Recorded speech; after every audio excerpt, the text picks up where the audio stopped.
Dans la précédente vidéo, je vous montrais l'importance de notre hydratation, de garder nos 70% d'eau. Dans cette vidéo, j'aimerais vous parler des 99% d'eau moléculaire. Alors, à quoi elle sert? Comment se transmet les informations de l'eau et pourquoi est-ce important d'avoir une eau de qualité ou de l'informer avec des mots plutôt de qualité? Bonjour à tous, je suis Véronique Chaput, sophrologue praticienne en hypnose et psychosomato-énergétique.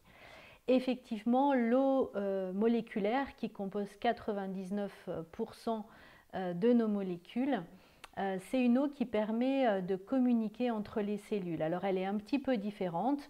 C'est plus H2O mais H3O2, donc sa structure est un petit peu différente. Chaque cellule se compose de 22 milliards de molécules d'eau et nous sommes entièrement donc de l'eau qui se trouve bien sûr, comme vous l'avez compris dans la vidéo précédente, dans le vide quantique.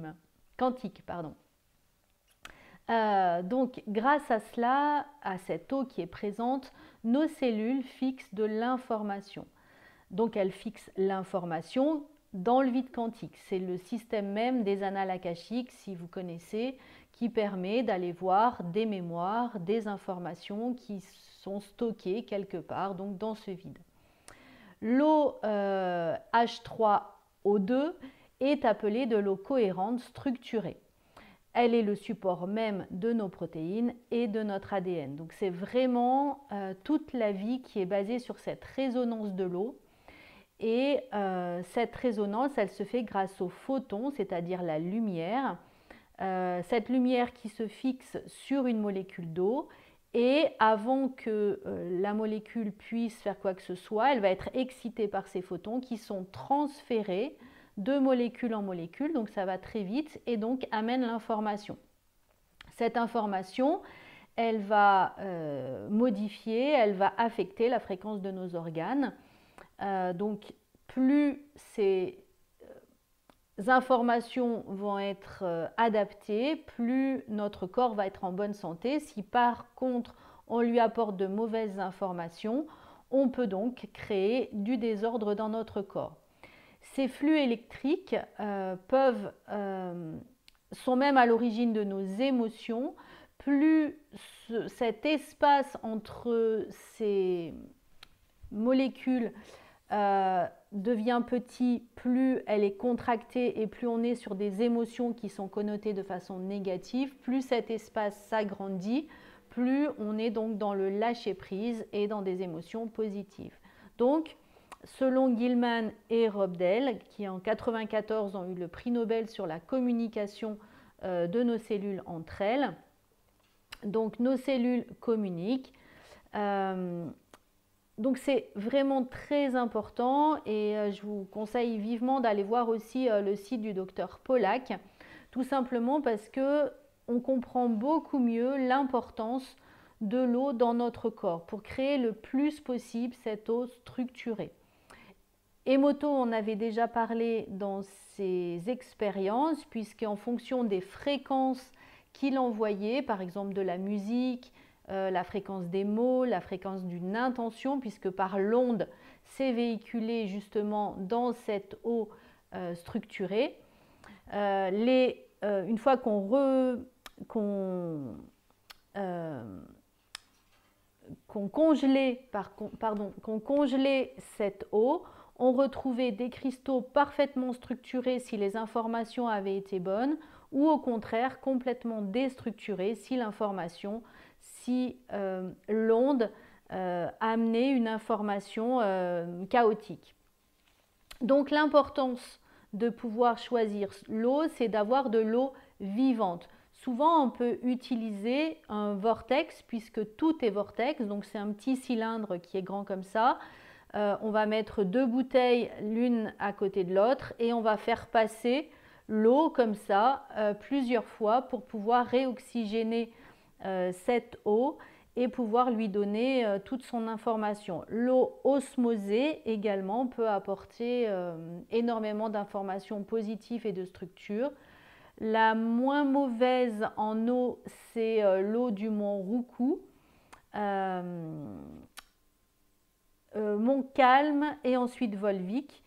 Mais il faut vraiment faire attention à tout ce qui peut être mis dans l'eau, comme les pesticides. On voit maintenant tous ces modificateurs hormonaux qui traînent dans l'eau parce que les stations d'épuration, ces molécules sont trop grosses pour pouvoir les filtrer. Faire attention aussi au chlore qui amène plus de cancers, qui favorise en tout cas le terrain des cancers, qui détruit notre thyroïde. Faire attention aussi à toute l'alimentation acidifiante par l'eau des légumes remplis de pesticides, puisque ça va changer les mouvements électriques qui se traduisent dans l'eau, donc ces ondes électriques. Donc c'est vraiment important d'avoir une bonne qualité aussi bien des légumes que l'on va manger que de l'eau que l'on va boire. Et on peut favoriser aussi cette eau structurée, par exemple avec les tapis infrarouges. On peut également avoir l'action du soleil qui va nous permettre de se sentir bien, et on le voit bien, dès qu'on est au soleil, et ben, nos émotions sont beaucoup plus positives puisqu'on fait rentrer à nouveau des photons qui va donc favoriser cette eau structurée. Marcher pieds nus également, plus on va être isolé du sol et moins on capte ces photons. La méditation, les fleurs de vie aussi peuvent vraiment vous permettre d'informer votre eau avec par exemple de bonnes intentions. Je suis de plus en plus en bonne santé. Permettre à votre corps en tout cas d'avoir une intention positive. La pierre Sanjit va également pouvoir nettoyer votre eau, va pouvoir l'épurer en tout cas de tous les composés organiques, de nombreux micro-organismes nocifs, des nitrates aussi, et va pouvoir neutraliser une partie des métaux lourds. Et du coup, ça va permettre à votre eau de pouvoir être beaucoup plus structurée pour être bu en tout cas dans votre organisme. Donc, je vous invite vraiment à être très attentif à toute cette eau structurée, de pouvoir, par exemple, informer une bouteille d'eau que vous avez tout le temps avec de la Sanjit dans le bas de votre bouteille.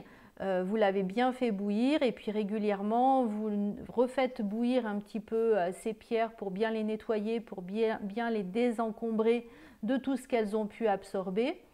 Vous les mettez sur une fleur de vie ou sur une onde de forme favorable. Vous pouvez indiquer aussi dessus, par exemple, des petits mots comme paix, comme amour, qui vont vibrer, qui vont permettre à cette eau de pouvoir s'informer favorablement et ainsi amener une nouvelle énergie à l'intérieur de votre corps.